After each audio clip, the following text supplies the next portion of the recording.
As in any good partnership, we split our duties. I'm going to talk about us as a team, and Anatole will talk about the program. It may come as a shock to some of you, but we're amateurs. And no, you cannot get your money back. An amateur may mean a couple of things, depending on your definition. An amateur could be a person who thinks they know what they're doing, but in reality they don't. Or, taking from French, an amateur means a person who is doing something for pure love of doing that. For obvious reasons, Anatole and I prefer the second definition to the first one. Each one of our new performances starts about a day after the last one. And this is when I tell Anatole that over my dead body, am I doing this again? And he says nothing, and we kind of leave it at that. In about a month's time, I get an email from this guy with the subject matter, essentially the topic of the new program, of the new recital, and a link to a file which contains a full-blown program, every piece, piano and vocal and the whole thing attached. So I look at it and I write him back. I say, you're crazy. This piece doesn't belong here, and that piece needs to be switched. And we have to bring something else into the program. So at this point, he knows he's got me again.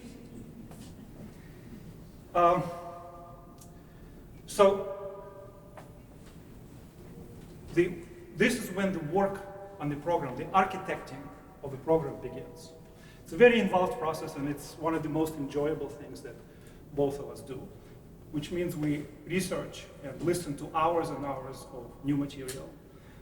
We put together pieces, and then we flip them around, and we take them in or back out or back in again to make sure that there is an arc to a program.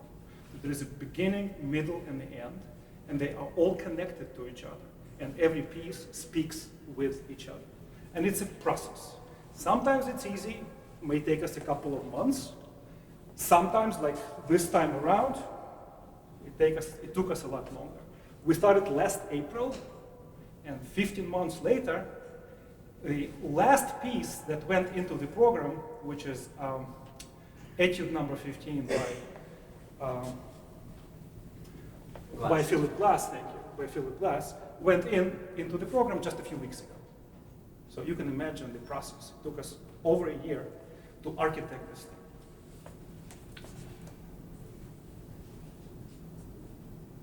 Then we begin to work on the music. We start learning this new stuff. Despite what I told Anatole last April about my dead body and everything, this time I think he kind of outdid himself. So he made me learn 25 brand new pieces of contemporary music. In the process, I'm also required to do things like emulate a drum solo on a keyboard, make a fool out of myself by singing, and things like that. In Anatole's defense, I have to say he's picked up some difficult parts of his own, which include howling like a dog and other kind of completely ridiculous things. In any case, with that, I'm going to pass the baton on to my partner, who is going to talk about the program, and I hope you enjoy.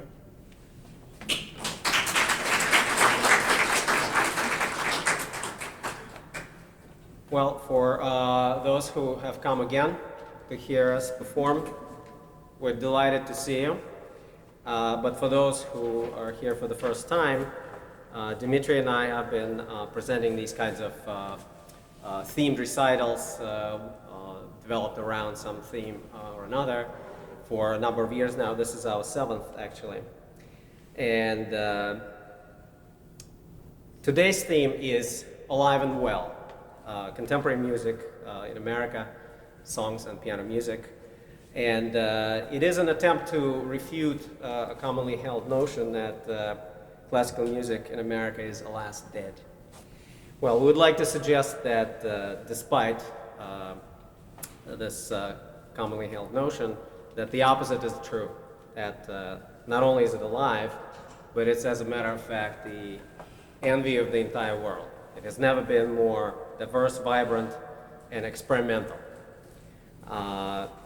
That is not to say that it rivals popular music,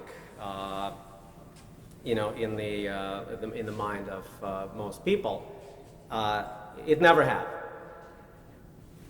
Serious music rarely had the prestige or the of other art forms even, such as literature, painting, or reality-based entertainment, which used to be beheadings. Now it's the Game of Thrones. A wit once said that a burgher stumbling out of a pub in early 19th century Vienna wasn't exactly trying to figure out where he can hear the latest Beethoven quartet.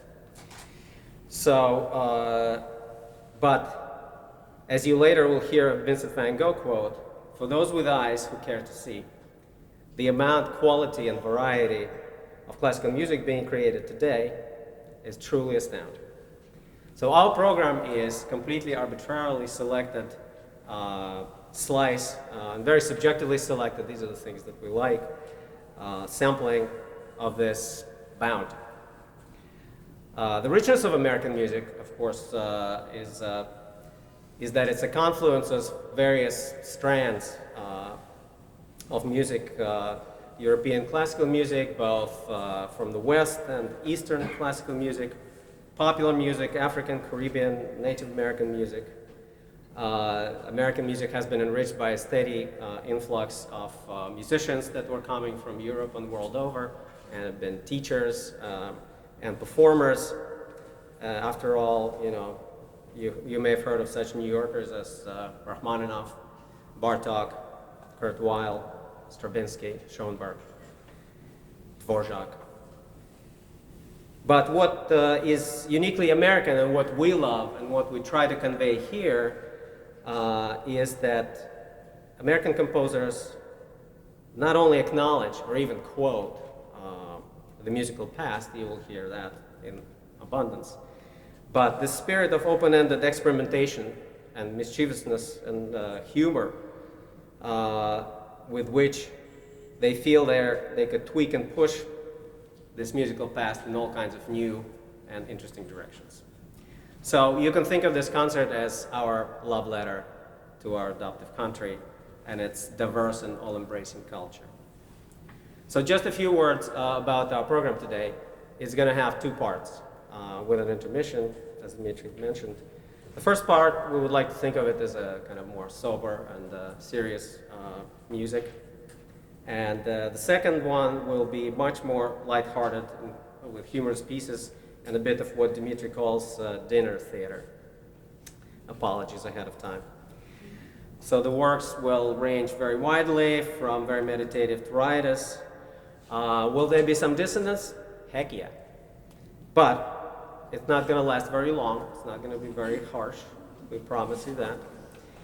And it won't very long. It won't last long. So please take a moment to turn off your cell phones, and we shall launch into our first group of songs.